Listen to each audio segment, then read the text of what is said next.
सदगुरुवे नमः। सदगुरु कबीर साहब धर्मदास जी को मृतक भाव की स्थिति को समझा रहे हैं। अभी कबीर साखी ग्रंथ के कुछ उदाहरण साखियां आपने सुनी, तो आगे सदगुरु कबीर कहते हैं, मृतक होय के खोजई संता, शब्द विचारी गहे मगुअंता। हे धर्मदास, संत साधक जन मृतक भाव की स्थिति को प्राप्त होकर अपने लक्ष्य को, सत्पुरुष परमात्मा के धाम अविचल देश को खोजते हैं और वे सदगुरु के शब्दोपदेश को विचार कर उनके उपदेशित सत्य पथ का अनुसरण करते हैं। और इस क्रम में बताते हुए वे भृंगी का दृष्टांत प्रस्तुत करते हैं। सदगुरु कबीर की वचन वाणियों में, उनके साहित्य में भृंगी का उदाहरण कई जगह पर आता है। भृंगी एक विशेष प्रकार की मक्खी होती है और वह कीट को, एक विशेष प्रकार का कीड़ा होता है जिसको झिंगुर कीड़ा भी कहते हैं, अपने समान बनाने का यत्न करती है। तो सदगुरु कबीर कहते हैं, जैसे भृंगे कीट के पासा, कीट ही गए गुरुगम पर कासा। शब्द घात कर महिति डारे, भृंगी शब्द कीट जो धारे। जैसे भृंगी मक्खी झिंगुर कीट के पास जाती है और कीट ही गही गुरुगम प्रकाशा, और वो अपनी भी भी की आवाज से, उसके बड़े तेज स्वर से कीट के सम्मुख उसे सुनाती है और वह कीड़ा उसके तेज स्वर को ग्रहण करता है। उसका तेज स्वर एक प्रकार से गुरु ज्ञान के प्रकाश की भांति होता है। जिस प्रकार से गुरु ज्ञान का प्रकाश शिष्य ग्रहण करता है, इसी प्रकार से वह कीट भृंगी के शब्द स्वर को, गुंजार को गुरु ज्ञान के प्रकाश की भांति ग्रहण करता है और वो भृंगी शब्द घात कर, अपने तेज भी के स्वर से आघात कर उस कीट को जमीन पर डाल देती है। और जो कीट भृंगी के शब्द को ग्रहण कर लेता है, धारण कर लेता है भली भांति, तब वो भृंगी क्या करती है, आगे सदगुरु कहते हैं, तब लई गो भृंगी निज गेहा, स्वाति देह कीनो समदेहा। भृंगी शब्द कीट जो माना, वरण फेर आपन कर जाना। तो उस कीट को उठाकर भृंगी फिर अपने घर ले जाती है, अर्थात जहां उसका बिल होता है, जहां पर वो उसका निवास होता है, वहां पर उस कीट को उठाकर, झिंगुर कीड़े को उठा करके वो ले जाती है। और स्वाति, भृंगी का जो शब्द है, स्वर है, गुंजार है, वो स्वाति रूप है।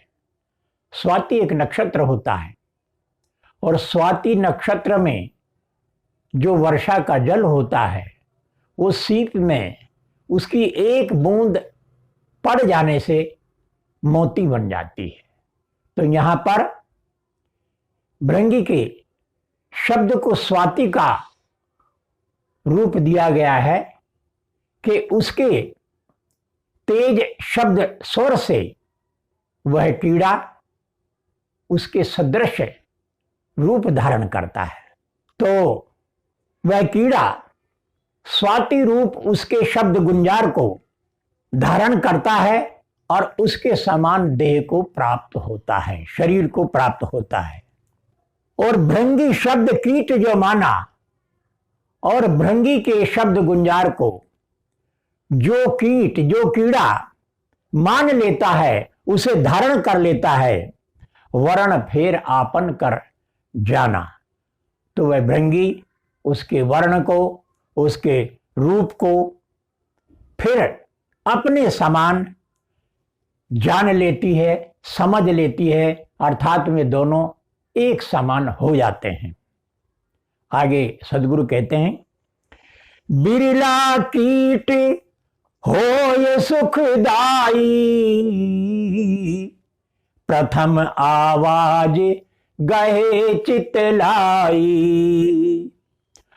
कोई दूजे कोई तीजे माने,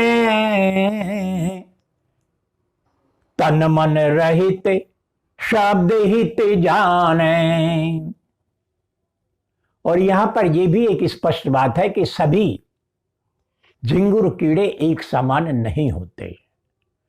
अनेकों में, अनेक कीटों में कोई बिरला ही ऐसा यानी कि कीट होता है, कीड़ा होता है, जो प्रथम आवाज को ही ग्रहण कर लेता है, धारण कर लेता है और उसे सुख मिलता है।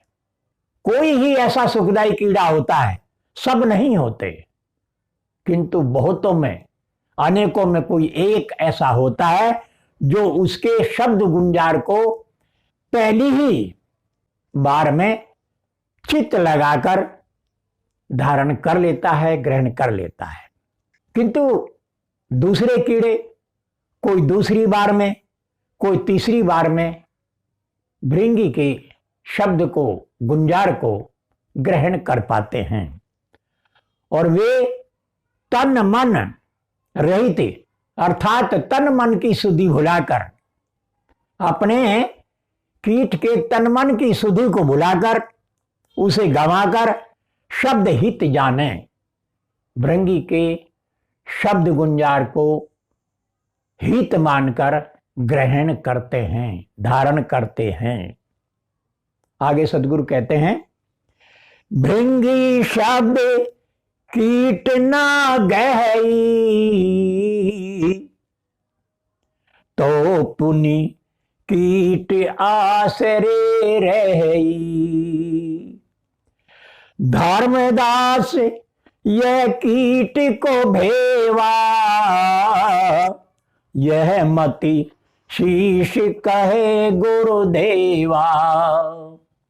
तो जो झिंगुर कीड़ा भृंगी के उस शब्द को, उस स्वर गुंजार को ग्रहण नहीं करता, तो फिर वो पुनः वैसे ही कीट योनि में रह जाता है और आश्रित रहता है।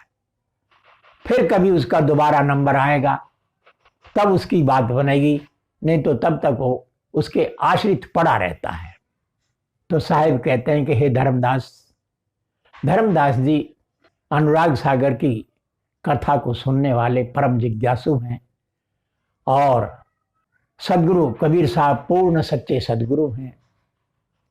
पूर्ण सच्चे सदगुरु अपने सच्चे जिज्ञासु जन को ही चेताने के लिए, जगाने के लिए, उनके जीवन कल्याण के लिए मिलते हैं और तब वो जीवन कल्याण की सुखदायी वार्ता कहते हैं, कथा कहते हैं।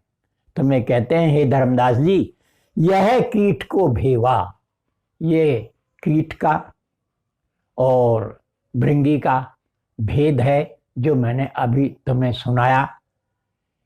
भृंगी के शब्द गुंजार से कीड़ा जो उसे ग्रहण कर लेता है वो उसी के समान हो जाता है।